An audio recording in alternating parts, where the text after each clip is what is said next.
മദ്യരഹിത മേഖലയായ ലക്ഷദ്വീപിൽ മദ്യം വിളമ്പാനൊരുങ്ങുകയാണ് ഭരണകൂടം. ഇന്ത്യൻ നിർമ്മിത വിദേശ മദ്യം, ബിയർ എന്നിവ വാങ്ങുന്നതിനും വിൽക്കുന്നതിനും സർക്കാർ ചുമതലപ്പെടുത്തിയ ബെവ്കോ ആണ് ലക്ഷദ്വീപിലേക്ക് മദ്യമെത്തിക്കുക. പൂർണ്ണമായും കേരള സർക്കാർ ഉടമസ്ഥതയിലുള്ള സർക്കാർ കമ്പനിയാണ് ബെവ്കോ. ലക്ഷദ്വീപിലെ ബംഗാര ദ്വീപിലേക്കാണ് ആദ്യഘട്ടത്തിൽ ബെവ്കോ മദ്യമെത്തിക്കുക. ലക്ഷദ്വീപ് പ്രൊമോഷണൽ കൗൺസിലിന്റെ അഭ്യർത്ഥനയെ തുടർന്നാണ് നടപടി. കൊച്ചിയിൽ നിന്ന് കപ്പൽ മാർഗമായിരിക്കും മദ്യം കടല് കടക്കുക.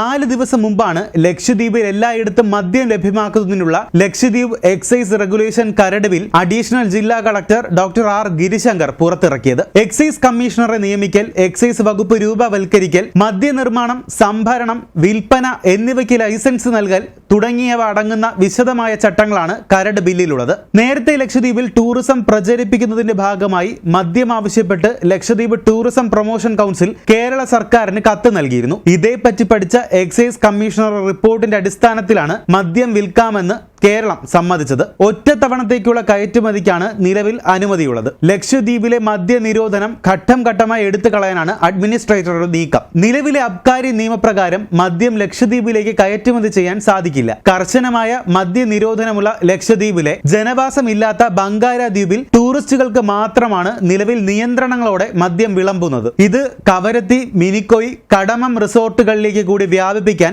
2021 ശ്രമിച്ചെങ്കിലും ജനകീയ പ്രതിരോധം കാരണം നടന്നില്ല. എന്നാൽ ഇപ്പോൾ ദ്വീപിലെ എല്ലായിടത്തും മദ്യം എത്തിക്കാനാണ് ശ്രമിക്കുന്നത്. ഇത് നിലവിൽ വന്നാൽ 1979 ലക്ഷദ്വീപ് മദ്യ നിരോധന നിയമം ഇല്ലാതാവുകയും പ്രദേശത്ത് മദ്യം ഒഴുകുന്ന അവസ്ഥ വരികയും ചെയ്യും. 32 ചതുരശ്ര കിലോമീറ്റർ വിസ്തൃതിയിൽ 36 ദ്വീപുകളിലായി വ്യാപിച്ചു കിടക്കുന്നതും കടൽ സമ്പത്തിനാൽ സമ്പന്നവുമായ ലക്ഷദ്വീപ് ലോക വിനോദസഞ്ചാരികളുടെ ആകർഷക കേന്ദ്രമാണ്. പരിസ്ഥിതിയുടെയും പൈതൃകത്തിന്റെയും അമൂല്യ സവിശേഷതകൾ ഉൾക്കൊള്ളുന്ന ഈ ദ്വീപ് സമുച്ചയത്തിലേക്ക് മദ്യം വിളമ്പാതിരുന്നിട്ടും വിനോദസഞ്ചാരികൾ ധാരാളമായി ഒഴുകിയെത്തുന്നുണ്ട്. മദ്യം വിനോദസഞ്ചാര വികസനത്തിന്റെ അനിവാര്യ ഘടകമാണെന്ന ധാരണ ഭരണകൂടം തിരുത്തേണ്ടതാണ്. പ്രകൃതി ആസ്വാദനം, സുഖകരമായ കാലാവസ്ഥയിൽ സമയം ചിലവിടുക, പൈതൃകങ്ങൾ കണ്ടറിയുക തുടങ്ങിയ ടൂറിസത്തിന്റെ ലക്ഷ്യങ്ങൾ മറ്റു പലതുമാണ്. മുസ്ലിം പാരമ്പര്യവും പൈതൃകവും കാത്തുസൂക്ഷിക്കുകയും മതകീയവും ധാർമ്മികവുമായ അന്തരീക്ഷത്തിൽ ജീവിക്കുകയും ചെയ്യുന്നവരാണ് ലക്ഷദ്വീപ് നിവാസികൾ. ഓരോ പ്രദേശത്തെയും ജനങ്ങളുടെ സംസ്കാരവും